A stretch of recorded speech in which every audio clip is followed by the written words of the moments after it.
여러분 안녕하십니까? 오늘이 일요일 날입니다. 지금 시간이 오전 10시 29분을 가리키고 있네요. 이제 10시가 훨씬 넘었으니까 오늘 또 녹화를 해야죠. 이 유튜브가 참 재미난 겁니다. 아주 취미생활로서는 그만이에요. 취미생활로서는 이거보다 더한 취미가 없습니다. 그렇지 않으면 내가 노년기에 무슨 취미를 갖겠어요? 고작에 클래식 음악을 듣는, 리스닝 하는 거, 그것뿐이 없는데, 아무리 음악이 좋다 그래도 하루 종일 음악을 들을 수 있는 것도 아니고, 참 시간 때우기 재미난 일로서 이 유튜브가 최고라는 걸 말씀드립니다. 그래서, 읽어보도록 하겠습니다. 중농학파 유학자로서 국가가 장기적으로 토지를 사들여 빈농에게 배분하고 아직 사들이지 못한 토지는 농민들이 골고루 소적할 수 있도록 하자는 여전론을 주장하였다. 그러나 유배 후 지나치게 이상적이라는 것을 깨닫고 경세 유표에서 중국식 정전제로 토지제도 개혁 방향을 변경하였다. 다소 아이러니한 것은 애시당초 여전론이 중국의 정전제를 모델로 조선의 현실에 맞췄던 것이라는 사실이다. 다만 조선 현실의 문제점을 극복하려는 시도에서 비롯된 결과라고 해석해야 마땅하다. 그래서 그렇고 넘어가도록 하겠습니다. 평소 법의학에 관한 저서를 저술하기도 했고 본인도 영민한 인물이라는 점이 반영되었다. 흠음신서에선 조선시대에 벌어진 살인사건들에 대하여 상세한 사건 내역과 해결, 범인들에 대한 이야기 및 미지 사건으로 끝난 살인에 대하여 자신의 의견까지 싣고 있다. 현대 법학의 측면에서 본다면 정약용의 방법론은 상당히 고전적이고 보수적인 측면이 강하다 할 수 있다.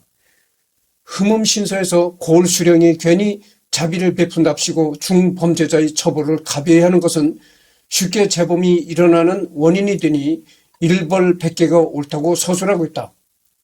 하지만 현대 법학의 사상적 바탕이 되는 여러 학문들과는 전혀 다른 학문적 배경을 가진 인물이기 때문에 정약용의 방법론에 대한 현대 법학적 관찰에는 큰 의미를 둘 필요가 없다. 주요 저술로는 여유당전서 500여 권에 포함되어 있는 사서 6경에 관한 저작들, 1표 2서, 경세 6표, 정조를 성인으로 여기며 그와 같은 시대에 태어난 것에 대해 감사해야 하는 사람이 정약용이다. 그런데도 그는 이 책에서 규장각, 장용영, 초계문신의 존재를 모두 비판한다. 특히 초계문신의 경우에는 자신의 경험을 살려 학문과 정치의 자유로운 소통을 막는 제도라고 혹독하게 비판한다. 이렇듯 그는 사사로운 인연에 얽매이지 않고 성역 없이 비판했다. 경세유표는 국가행정론, 목민심서는 지방행정론으로 관리가 백성을 다스릴 때 취해야 할 자세를 적었다. 흠음신서는 형조계열의 작품으로 오늘날로 따지면 롤스쿨 경찰공무원 준비생들이 읽는 형법 및 형사소송법 교재에 해당하는 책이다. 형례에게 공명정대한 판결을 위해선 뭘 해야 하는가에 대해 초언한다. 그 다음에 목민심서 3론, 나라의 근본은 백성이라는 주장도 펼쳤다. 현대에 와서 당연하지만 옛날로서는 조금 위험하다는 발언도 있는데 옛날부터 그랬다. 맹자의 역성혁명도 관계했다.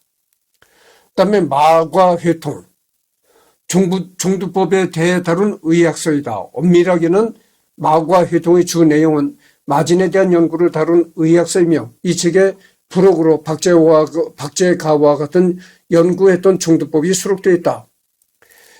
이 뒤에는 자식들을 천년도로 잃은 안타까움이 서려있다. 9명의 자식들, 6남 3녀 중 무려 6명을 앞세웠다. 정약용 본인부터 어릴 적에 천년도를 앓다가 당시 천년도 치료로 이름이 드높았던 이연길의 치료로 구사일생으로 살아났다. 오른쪽 눈썹에 마마 자국이 남아 눈썹이 셋으로 나뉘어 훗날 산미라 불렸다. 그래서 여기도 보면 정약용이가 어렸을 때 어렸을 때의 그 자식들을 많이 잃었다 이런 얘기가 나오는데, 이것은 뭐 정약용이 뿐만이 아니고 그 당시에는 모든 이렇게 그 갓난 아기들이 일찍 죽었어요. 이 뭐 전염병 이런 걸로 해가지고 사람이 이렇게 성인이 되면 어느 정도 병균을 이길 그 면역 체계가 갖추어진단 말이죠. 근데 금방 태어난 애들은 이렇게 면역 체계가 갖추어지질 않았습니다. 그렇기 때문에 이 금방 태어난 유아기들은 이 전염병에도 상당히 취약하고, 한번 이렇게 전염병이 돌면요, 이 유아들이 제일 먼저 죽습니다. 그래서 그 유아 사망률이 굉장히 높았을 때죠, 이때는. 아바강 역고, 지리서 한국의 역대 강역이 된 연구소이다. 아언각비 국어 연구 계열 작품으로 출처가 모호하거나 와전된 언의 이 200여 개를 정리한 것이다. 아학편. 이름에서도 알 수 있듯이 아이들을 위한 책이다. 천잔문이 어린이들한테는 어렵다 싶어서 쉽게 볼 수 있는 사물 관련 어휘 2000개를 상하로 나누어서 만든 어린이용 한자 단어책이다. 이후 1908년에 지석용, 전용규가 아학편의 한자를 영어, 일본어, 중국어로 동시에 설명한 단어책을 냈다. 아학편 등이 있다. 500여 권의 전서 중 연구 및 번역이 이루어진 것은 절반 정도. 워낙 학문 분야가 광범위해서 고르게 연구되지 않았다는 평도 있다. 그래서 다산학이라고 따로 분류할 정도이며 한글로 완전히 풀이된 저서는 절반 정도밖에 안 되기 때문에 2018년 이후에도 계속 연구되며 번역되고 있다. 후대는 일표 이서가 대표적으로 꼽히지만 유배지에서 보낸 편지를 보면 정약용 본인은 주역사전, 상례사전을 자신이 대표적으로 꼽았다. 다만 자찬묘지명에서 자신의 학문 역정을 회고하면서 육경사서로서 자기 몸을 닭곱게 하고 일표이서로서 천하 국가를 다스릴 수 있게 했으니 본말을 갖추었다 하겠다라고 한 것을 보면 그 자신도 일표이서를 일생의 역작으로 여긴 것은 분명하다. 애절량이라는 시가 유명하다. 이는 백성들이 군역의 고통에 시달린 나머지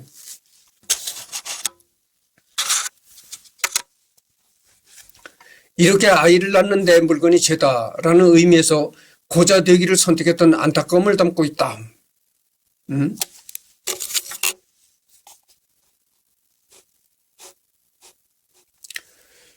고자 되기. 고자 되기라는 건 여러분들 그 고자라는 게 뭡니까? 고자라는 게 그 고자를 잘 모르는 사람도 있겠지만 고자라는 게 뭐냐면은 성불구자를 고자라고 하는 겁니다. 그러니까 남자의 페니스를 제거한 거, 그런 사람들은 이제 고자라고 하는데, 페니스를 제거하지 않았어도 달릴 건 다 달렸어도 이제 제 역할을 못 한다 이거죠. 너무 지나친 말로 다 발기가 안 된다든가, 그런 걸 이제 고자라고 하는 겁니다. 그래서 애절량이라는 시가 유명하다. 이는 백성들이 군역의 고통에 시달린 나머지 이렇게 아이를 낳은 내 물건이 죄다라는 의미에서 고자 되기를 선택해버린 안타까움을 담고 있다. 시의 형식은 지키면서도 그 내용은 민중의 고통을 정면으로 다룬 것으로 시 내용의 혁신을 가져온 것으로 유명하며 시대 현실을 반영하지 못하는 시는 시라고 할 수 없다고 말하며 비판하였다. 애절량은 한국 역사에 남은 사회 비판 시가 중에서도 손가락 내로 꼽을 수 있을 정도의 명시라서 오늘날에도 자주 인용되는 시다. 또한 경기도에서 암행어사직을 수행하다가 백성들이 참상을 목격하고 지은 한시 적성촌에서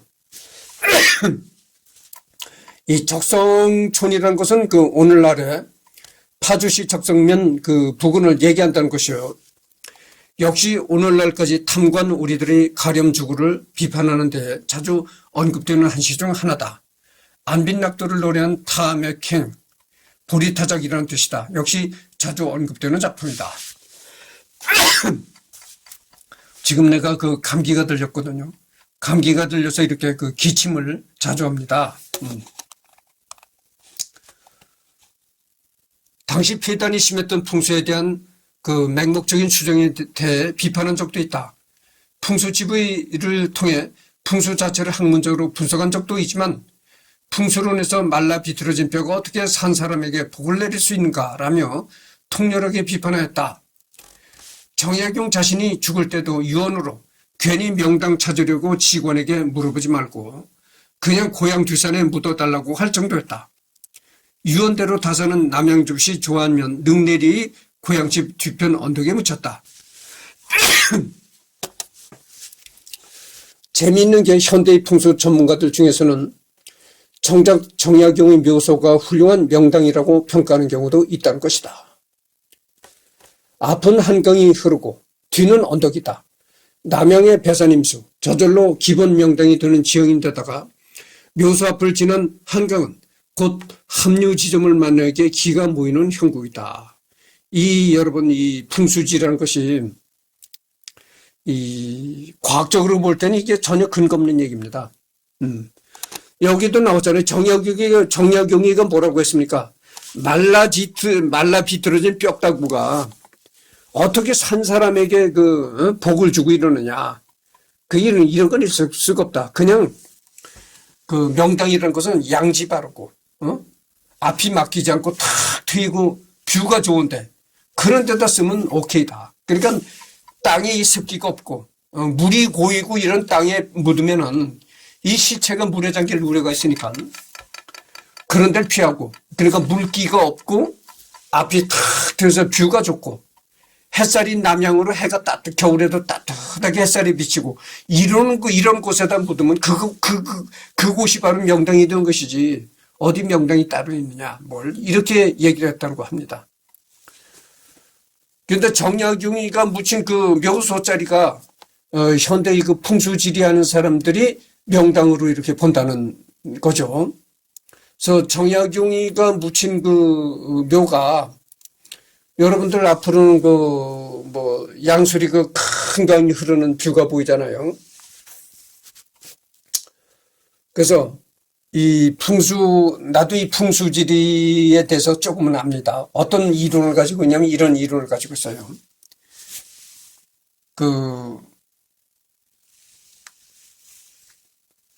이렇게 양쪽으로 이렇게 바람막이가 늘어져 있고, 그게 또 내가 딱 막혔는데 이걸 신경 쓰다 보니까 또 내가 단어가 딱 막혔는데 하여튼 그래 양쪽으로 이렇게 바람막이 그 산이 이렇게 있어야 되는 거죠. 그러니까 좌청룡 우백호라고 하죠. 그걸 좌청룡 우백호. 좌측으로도 산기슭에 있고 우측으로도 산기슭에 있어서 바람막이가 이렇게 형성이 돼 있어야 된다 이거죠. 그래서 좌청룡 우백호가 형성이 되는 그 안온하고 바람이 새지 않은 곳. 그런 곳에다가 멀리 물이 보이는 것이 좋다는 겁니다. 물이 보이되 물이 흐르는 소리가 시끄럽게 나면은 그것은 좋지 않다는 거예요. 물이 보이되 물 흐르는 소리가 들리지 말아야 된다. 이런 얘기입니다. 물 흐르는 소리가 이렇게 들리는 곳에 묘를 쓰면 그것이 흉지라는 것이에요. 그러니까 예를 들어서 물이 보이긴 하는데 물소리가 굉장히 물 흐르는 소리가 짜잘짜잘 난다든지 아니면 폭포 같은 게 물이 떨어지는 소리가 난다든지 그런 곳에다 묘를 쓰는 것은 흉지다. 그러니까 멀리 물이 보이긴 하는데 물 흐르는 소리가 나지 말아야 된다. 이런 얘기죠. 그래서 정약용이 묘지에서 멀리 보면은 이제 남한강이랄지 양수리강이 보인다는 거죠. 근데 양수리강이 보이지만 양수리강 물이 흐르는 소리가 안 들립니다. 강이 이렇게 강폭이 좁은 강이 아니고 강이 원래 큰 강이잖아요. 큰 강은 물 흐르는 소리가 그렇게 요란하게 나지 않습니다. 큰 강은. 그게 뭐냐면 멀리 물이 보인다는 것은 자손을 말해준다는 거죠. 물이. 그래서 멀리 물이 흐른다는 것은 자손이 끊이지 않는다 이런 걸 이제 얘기를 해준다는 거예요. 자손이 끊이질 않는다. 대가 끊이질 않는다 이런 얘기죠. 근데 여러분들 이거는 옛날 사람들의 생각이고 생각해 보세요. 아니, 자손이 끊어지든들 끊어지지 않은들 그게 무슨 상관입니까? 죽어지면요. 사람이 죽어지면 그 나무 토막만큼도 못한 거예요. 생각해 보시오. 나무 토막 같으면 갖다 불이 났댔지. 사람 죽은 시체를 그걸 어떻게 할 겁니까? 그러니까 사람이라는 건 어디까지나 살아서 숨을 쉬고 이럴 때 이 목숨을 유지할 때 그때 의미가 있는 거지. 사람이 이 목숨이 끊어지면은 이 시체라는 건 나무 토막보다도 못한 거예요. 일단 목숨이 끊어진 사람이 대가 끊어지는지 뭐가 끊어지는지 알겠어요. 응? 그렇잖아요. 그리고 대가 이어진다 하더라도요. 대가 이어진다 하더라도 예를 들어서 내가 장가 가서 이제 자식을 낳잖아요. 자식을 낳으면은 내가 젊은 나이에 장가 가서 자식을 낳았다 하면은 내가 죽으면 자식이 와서 이제 임종을 할 겁니다. 그럼 임종을 하면 그 나를 임종했던 자식이 또 이제 손자한테 그 자식이 죽을 때 또 손자한테 임종을 받는 것이죠. 그러면 여러분요. 예전에는 옛날에는 한 집에 3, 4대가 살거든요. 그러면 보통 한 집에 3대를 내려가는 건 보통입니다. 그러니까 뭐 손자 내려가는 건 보통이고 증손까지 내려가는 집안이 있어요. 그러니까 오래 산다. 예전에는 또 결혼들을 일찍 했거든. 결혼을 일찍 하고 그런 가정에서 흔히 이제 증손까지 보는 경우가 있어요. 증손이면은 아들의 아들은 손자죠. 그 손자의 또 아들. 이게 증손이거든. 그러면 어떻게 됩니까? 4대. 올해 증손까지 본다고 해봐야 고작 4대까지 자기가 인식을 하고 떠날 수가 있는 거지. 4대 이상이 되면 말이죠. 5대, 6대 이상이 되면은 DNA도 그래요. DNA도 고작 내려간다 그래도 3, 4대까지만 자기 DNA가 내려가는 것이지. 4대가 지나가면 자기 DNA가 이 너무나 많은 DNA와 혼합이 되기 때문에 그 4대 이상이 된 자손을 자기 자손이라고 할 수도 없는 거예요. 그렇잖아요. 그러니까 사람은 내가 하는 얘기는 겁니다. 대를 잇는다 하고 해도 고작 3대까지만 내 DNA가 내려가는 것이지 3대가 지나가면 다른 DNA가 섞인 자손이라니까. 그러니까 그런 사람을 내 자손이라 이렇게 하기도 어려운 거죠. 아무 의미가 없는 일이다. 그죠. 그리고 예를 들어서 내가 또 큰 삼성이나 뭐 LG 같은 삼성, LG, 뭐 현대 같은 큰 기업을 운영했던 회장이다. 이러면은 정말 회사의 영생불사를 위해서 정말 대를 잇는 것이 중요하다고 생각하겠죠. 그러나 무슨 내가 뭐 물려줄 기업이 있습니까? 재산이 있습니까? 이 대를 잇는다는 게 아무 의미가 없는 얘기예요. 누가 그리더라고. 이승열이가 이렇게 젊다는구만. 내가 어저께는 뭐라고 했습니까? 내가 57년생이라고 했잖아. 57년생이면요. 이제 내일 모레 70입니다. 정확히 말해서 내일 모레 70인데 지금 100세 시대 어쩌다 하잖아요. 아무리 100세 시대다 어쩌다 해도 나이 70이면요. 어디 직장에서 받아주는 데가 없습니다. 아시겠어요? 그러면 돈 벌을 때가 막막한 거야. 그래서 전번 시간에도 내가 얘기했듯이 노인네들이 종로삼과 파고다 공원에 모여서 장기나 바둑, 그렇지 않으면 잡담이나 하다가 이제 점심때 되면 이제 무료 급식이나 받아먹고 가는 거야. 그런데 그 노인네들 보면 말이죠. 500원짜리 가지고도 발발 떨어. 500원도 맘 놓고 못 쓰는 거야. 그러게 가난한 노년기를 보내는 겁니다. 이 벌써 70대 접어들면 그래요. 근데 나는 그래도 내가 복된 인생이지. 내일 모레 70이라도 내가 나가서 일하는 데가 있거든. 그래서 뭐 수입을 올린다고죠. 그래서 내가 아까도 얘기했지만 나는 직장에 가서 절대 내가 입을 벌리지 않고 남에게 잔소리 안 하고 시키는 대로 묵묵히 일을 한다고죠. 그래서 내가 이렇게 직장에서 버티는 겁니다. 그래서 사장님도 내 그 스타일을 알기 때문에 그래서 나를 고용한 거예요. 일하는 사람으로서는 최적이다 이런 얘기예요. 묵묵히 자기 임무만 수행해라 이거죠. 응? 괜히 뭐 잘났다고 나서서 설치되지 말고, 내가 잘났다고 설치된다고 뭐 직장에서 나를 부장을 시키겠어요? 전무를 시키겠어요?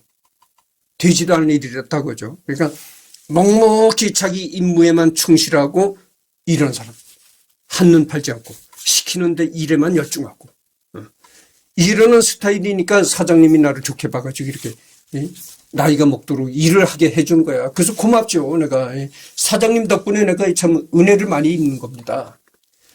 아껴도이지만 70이 되면요, 그 돈벌이를 못해서 그렇게 500원도 발발 떨면서 그렇게 점심 한 끼도 무료 급식으로 해결하는 그런 노인네들이 천편이더라니까. 그런 노인네들이 사는 곳을 가보면 나는 이 원룸에서 살잖아. 원룸도 아니야. 이 고시원이라고 하는 데 있잖아요, 여러분들. 얼마나 좁은지 아십니까? 한 키가 한 160 이상 되는 사람이 이렇게 들어놓으면 이 발끝과 머리통이 벽에 다 그럴 정도로 이 방이 좁다 이거죠. 그런데다가 이 창문 하나 없어. 그런 집에서 잠만 자고 나와가지고는 하루 종일 파고다 공원에서 이제 잡담하고 떠들다가 이제 무료급식이나 받아먹고 이렇게 이제 세상을 살아간다 이거죠. 문학적으로도 성과를, 그래서 나는 이렇게 대를 잇는다 이걸 그렇게 생각 안 해요. 그래서 나를 왜 이렇게 젊게 보냐면, 원래 내가 젊어 보이는 면도 있겠지만 또 계획적으로 나를 자꾸 젊게 봐요, 사람들이. 나이 어린 여자를 얻어가지고 애를 낳아서 대를 이어야 할 거 아니냐. 이래가지고 오히려 이렇게 나이가 젊다 이렇게 몰고 가는 그런 면도 있어요. 그런 측면도 있다니까. 그래가지고 오히려 이승열이가 나이가 어리다 이렇게 아주 계획적으로 그렇게 공작적으로 이렇게 몰고 가요, 사람들이. 그래서 내가 나이가 어리게 보이는 그런 측면도 있습니다. 그래서 나를 나이가 어리게 보이는 그렇게 오해들을 많이 해요. 근데 여러분, 내가 지금 젊은 여자 얻어가지고 애를 낳으면 어떻게 됩니까? 나이 70에 애를 낳으면요, 80 가까이는 돼야 애가 국민학교를 들어갑니다. 응? 80 가까이 돼야 국민학교를 들어간다. 그러면 내가 아까도 했지만 파고다 공원에 가면 500원도 제대로 맘 놓고 못 쓰는 가난한 노인들이 500원도 팔팔 떨는 노인네들이 앉아서 잡담이나 하다가 무료 급식이나 받아먹고 이렇게 사는 노인들인데, 그런 노인, 나도 그런 노인이라니까. 그런 노인한테 애를 낳아라 어째라. 도대체 난 세상 사람들이 왜 그런지 모르겠어요. 인생이란 건 다 이 시기가 있고 때가 있는 겁니다. 그 시기와 때를 모르면은 철 모르는 애가 되는 거예요. 그래서 이 철 모르는 사람들이 나를 이렇게 자꾸 젊다 이렇게 몰고 간다니까. 아니, 아무리 젊어 보여도, 아무리 젊어 보여도 그렇지 70의 애를 낳으면 말입니까?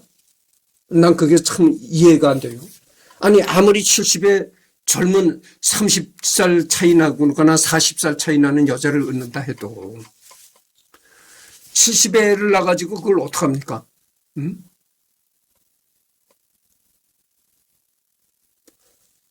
내가 이런 얘기를 하면 또 이렇게 얘기하는 사람이 있어. 공부를 아주 자식을 낳아서 공부를 많이 시키려고 하는구만. 공부를 많이 시켜서 대학 교수를 만들고 학자를 만들려고 하는 것이 아니고, 남의 수준은 따라가야지, 그래도. 최소한 그래도, 뭡니까? 대학은 못 가르친다 하더라도, 하다못해 고등학교라도, 고등학교 졸업장이라도 쥐어줘야 한다는 얘기죠. 근데, 70에 애를 낳아가지고, 그걸 어떻게, 누가 책임질라고. 괜히, 남의 얘기 가지고 이렇게 쿵저럭쿵 떠들지 말라 이거야. 여러분, 당신 일이나 열심히 하고 당신 할 일이나 잘해. 그렇게 이승열이 얘기 가지고 자꾸 이렇게 뭐 대를 이어야 된다. 아니 대를 잇든 안 잇든 그거는 이승열이 지가 알아서 할 일이지 왜 당신들이 얘기를 하느냐 이거야. 그렇잖아요. 응? 우리 속담에 이런 얘기했어요. 전봇대로 일을 쑤시든 말든. 아니 이승열이가 전봇대로 일을 쑤시든 말든 남한테 피해를 안 주고 살면 말하지 말라 이런 얘기예요. 그렇잖아요. 이승열이는 이승열이가 지가 알아서 지 인생을 살아가는 것이지. 아니 누가 떠든다고 뭐 떠드는 사람 말대로 인생을 살아갑니까? 여러분들 정약용이가 이래서 오래가는 겁니다. 이제 여러 가지 얘기가 첨가 개인적인 얘기가 첨가되기 때문에 이렇게 오래가는 거예요. 여러분들 이솝 우화에 팔려가는 당나귀라는 그런 얘기가 있어요. 이솝 우화에 나오는 얘기들이 다 우리한테 교훈을 주는 얘기입니다. 삶의 지혜를 안겨주는 얘기들이 이솝 우화에 담긴 얘기들이에요. 그 얘기를 보십시오. 두 사람이 당나귀를 이렇게 매달고 어깨에다 짊어지고 당나귀를 매달고 팔러 가는데 가는 곳마다 수군거려. 아니 저렇게 어깨에다 미면 저게 어깨가 아플 텐데 두 사람이 이 위치를 바꿔가지고 좋을 텐데 이렇게 떠들어. 그러니까 그 떠드는 말을 그대로 듣고 또 위치를 바꿔. 두 사람이 위치를 바꿔. 그 어느쯤 가다 보니까 아니 저렇게 가면 상당히 이 당나귀 무게가 끔찍한데 저걸 어떻게 다른 방식으로 달고 가. 이렇게 얘기를 하니까 또 그 사람 말을 또 들어. 사람이 떠드는 말 그대로 다 듣고 가다 보니까 제대로 팔아먹지도 못하고 말았더라 이거예요. 그걸 나는 거예요. 사람이 그렇잖아요. 자기 인생은 자기 생각대로 살아가는 것이지. 남이 이런다고 뭐 이러고 살고 이렇게 살고 남이 저런다고 저렇게 살겠어요? 응? 그렇잖아요. 아니 그럼 남이 이승열이 죽어라 하면 진짜 죽겠네. 그게 세상에 참 그게 못난 바보가 그거예요. 남이 뭐라고 떠들든 간에 거기에 일절 신경 쓰지 말고 내 주관대로 살아라 이런 얘기예요. 응?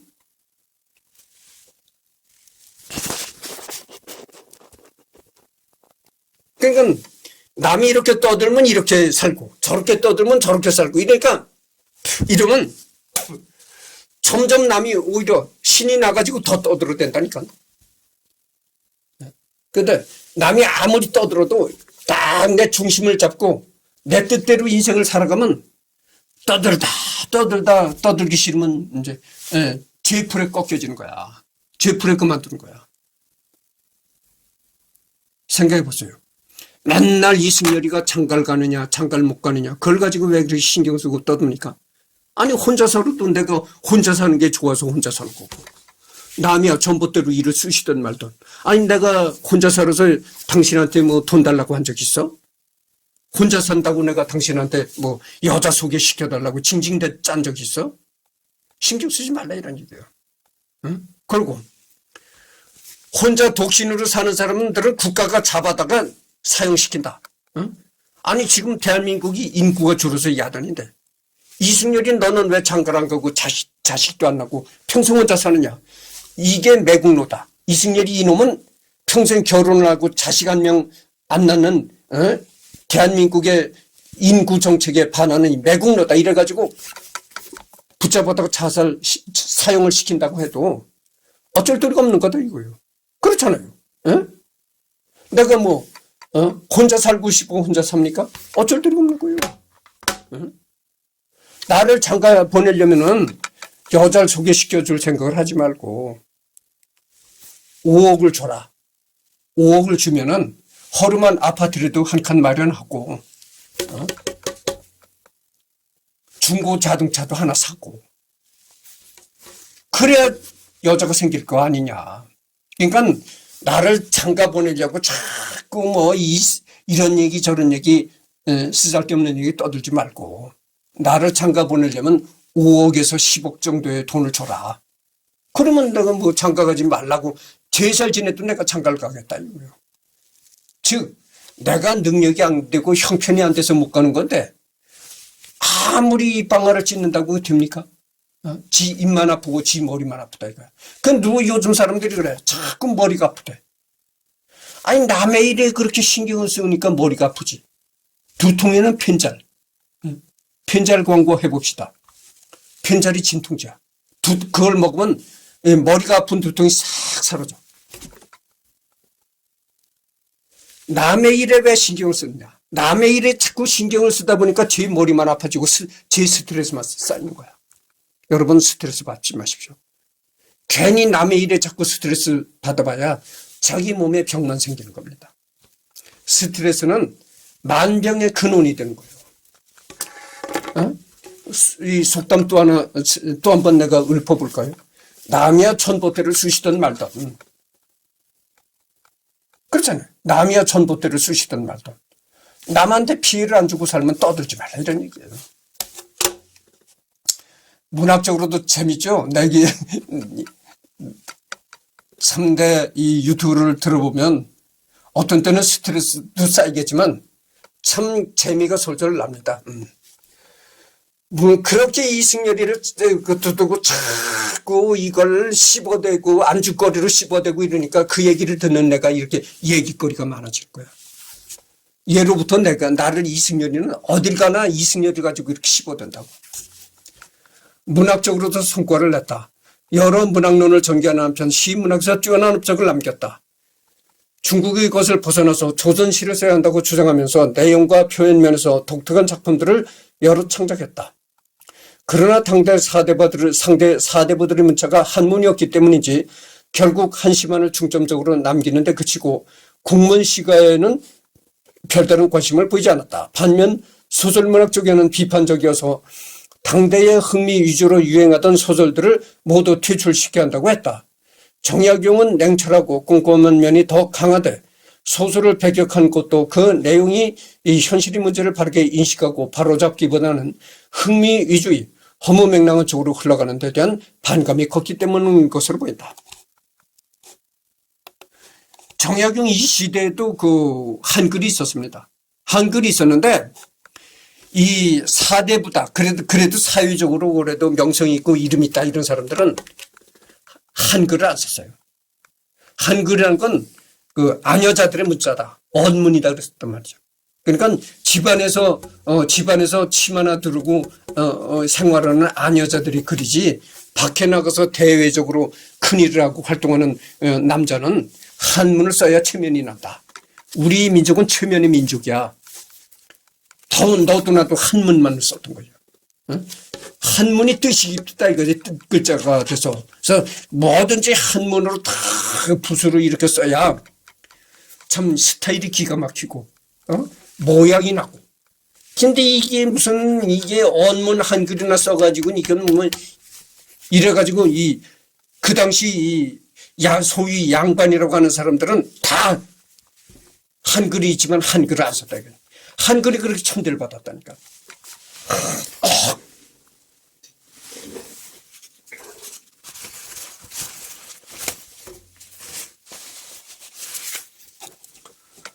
그래서 어떻게 보면요. 한글이라는 게 참 비극적인 문자입니다. 세종대왕이 한글을 만들었다지만 한글이 제대로 대접받은 지가 이게 얼마 안 돼요. 이 컴퓨터라는 괴물이 나타나고서부터 그래도 이제 어느 정도 한글이 대접받는 것이지 전혀 한글이 대접받지 못했습니다. 그래서 이제 넘어가도록 하죠. 유배 도중에 청어업에 적합한 그물을 만드는 법을 부항 어부들에게 알려주어 청어 어획량 증가에 기여했다.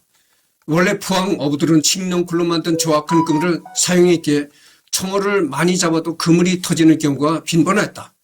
정약용은 명주나 면사로 그물을 짜는 방법과 그렇게 만든 그물을 소나무 껍질을 달인 물에 담가 강도를 강화시키는 방법을 알려줬다. 이를 갈물들이라고 하며 이 방식으로 강화된 그물은 쉽게 끊어지지 않았다. 정확히 말하자면 갈물들이기는 원래 서해안 지역에서 널리 퍼졌던 기술이다. 연평도를 비롯한 조기 어장에서 주로 사용했는데 여기에서는 참나무나 해당화를 달인 물을 썼다. 나일론 그물이 일반화된 오늘날에는 사라졌고 대신 갈무를 끓이던 가마인 칼가마라는 단어만 섬 서쪽에 몇몇 숙박업소와 식당 이름에 남아있다.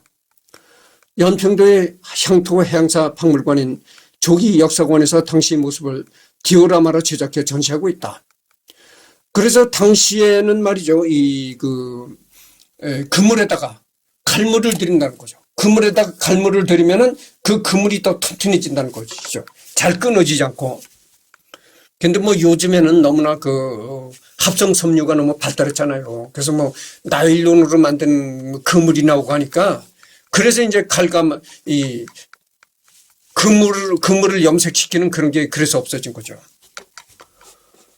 이를 갈물 들인다고 하며 이 방식으로 강화된 그물은 쉽게 끊어지지 않았다. 정약용의 그물은 일제강점기에도 절찬리에 쓰이다가 나일론 그물이 등장하는 1950년대에야 사라졌다. 그래서 이 정약용이가 그물에다가 갈물을 들이는 그런 방법도 이 정약용이가 고안해냈던 겁니다.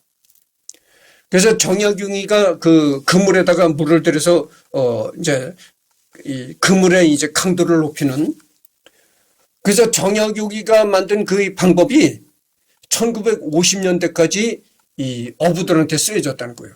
그래서 1950년대에 나일론 그물이 나오고서부터 이제 그 정약용이가 연구한 그런 그물이 이제 역사 속으로 사라졌다. 그러니까 정약용이가 연구한 그물이 1950년대까지 쓰여졌다니까 이건 뭐 대단한 거죠. 그래서 이제 36분을 지금 경고하게 조금 더 해야 되겠습니다. 그 이름을 딴 것들.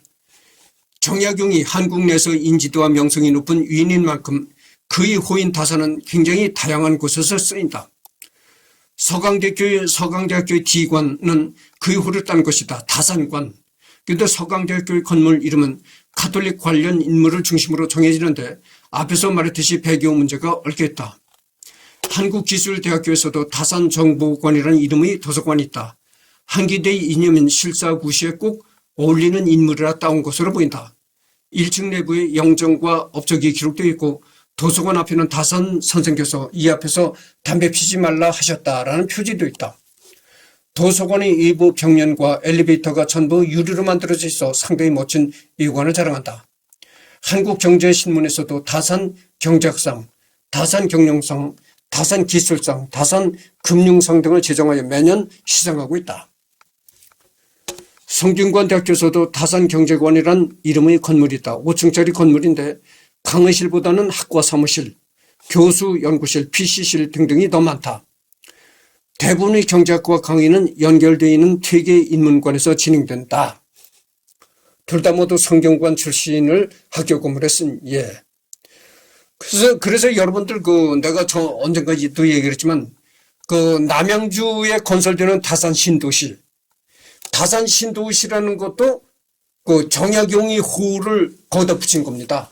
그래서 이제 다산신도시라고 그렇게 된 겁니다. 그러니까 이 정약용이란 인물은 현대 우리 사회에서도 얼마나 정약용이 이름이 붙은 곳이 많은가 이런 걸 알 수 있는 겁니다. 그러니까 현대 우리도 얼마나 이 다산이란 호가 우리 생활 속에 깊이 뿌리 내리고 있는가를 다시 한번 알 수가 있는 거죠. 아주대학교에서도 다산관이 있다. 인문대와 경영대가 같이 사용하고 있다. 강원대학교의 남자 기숙사 건물 중 하나 이름도 다산관인데 주변 기숙사의 이름이 유학자의 이름에서 유래한 것에 비춰볼 때 그 전통을 지킨 듯, 게다가 강원대학교의 교훈이 실사구시기도 하다. 또한 강원도 인재개발원의 기숙사 두 동 중 한 동의 이름도 다산관이다. 나머지 한 동은 율곡관. 서울과학기술대학교를 상징하는 건물인 다산관이 있다.